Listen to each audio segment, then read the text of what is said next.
at the trailhead for the ruins at Comingtee Plantation on the Cooper River. We're in the Bonneau Ferry Wildlife Management Area. It's cold. I'm just starting, so I'm gonna go ahead and make the hike out, and then I'll be exploring, and we'll shoot more video.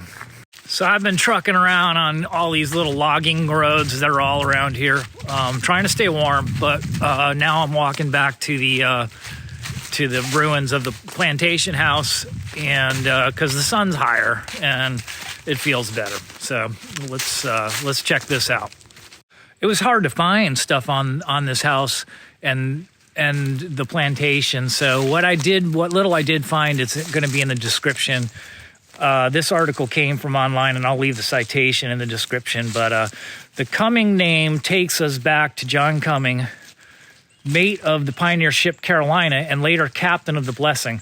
In the new colony, he was married to a passenger on the Carolina, Mistress Afra Harleston, who was listed by Joseph West as among those set sail for South Carolina August 10th, 1669. They had grants for land on White Point and the T, where the eastern and western branches of the Cooper River come together.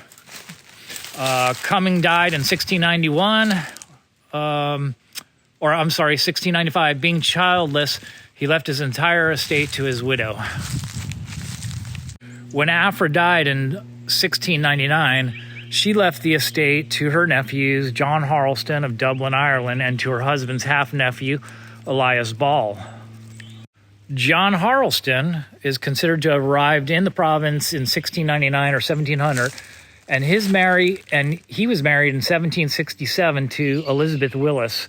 Elias Ball was in Providence in 1701, and he was married to a sister of John Harleston, and he came to live here in Comingtee.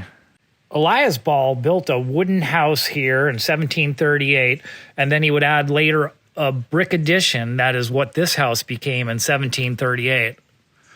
There's no more. There's no visible remains of the wooden house.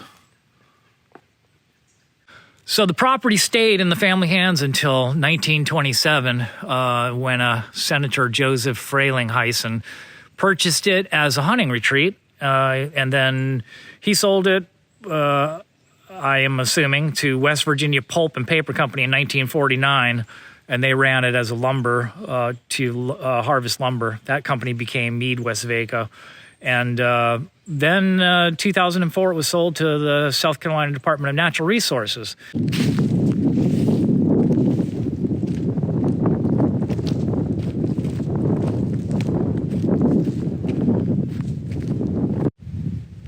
I'm here at the ruins for the rice mill, right on the river. And this rice mill was built 1830.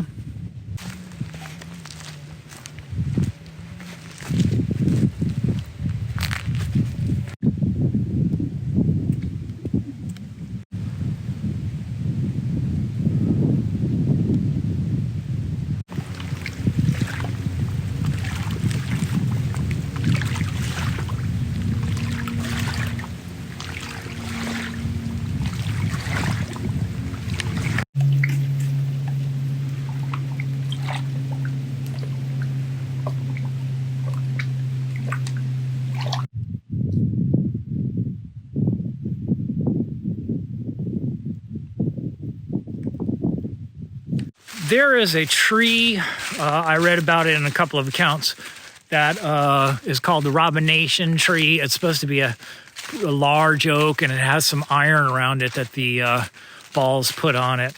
And it was, for a long time, a cursed tree, or still is maybe. But I don't have time to look for that tree, but a couple of women that were up here that have a blog post about their trip say they located it, or think they located it, and it is out here, so that could be a treasure hunt for you. And speaking of treasure, in 1946, Martha Sullivan and her husband Grover found the storied parish silver that was buried out here during the Civil War, and that is now in the Charleston Museum. Alligators may live here. Yep, probably so. I'm on the Cooper River, the upper Cooper River. I'm off the trail. I drove back to Childsbury Towne, which is only like a half a mile up the road from where that trailhead gate is. And there used to be a ferry crossing the river here. It was a good part of the trading route of the two rivers and the fork that's right up that way. And you can pull in, there's parking, there's an old chapel, historic markers, and this walk down to this public dock here.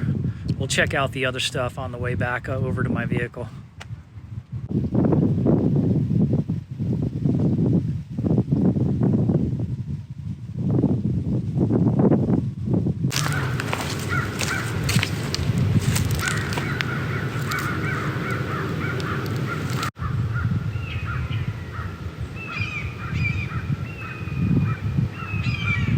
Small parking lot here at Childsbury Towne, where the chapel and the cemetery and the public dock are. You can park here and walk down the road if you don't want to park your car on the side of the road down near where the trail begins to Comingtee. But you know, it adds a little bit more. But there's so much mileage you can put in out here in the wildlife management area, whatever you feel like doing. But that's it from here. And subscribe for more short videos on low country, off the beaten path, hidden places.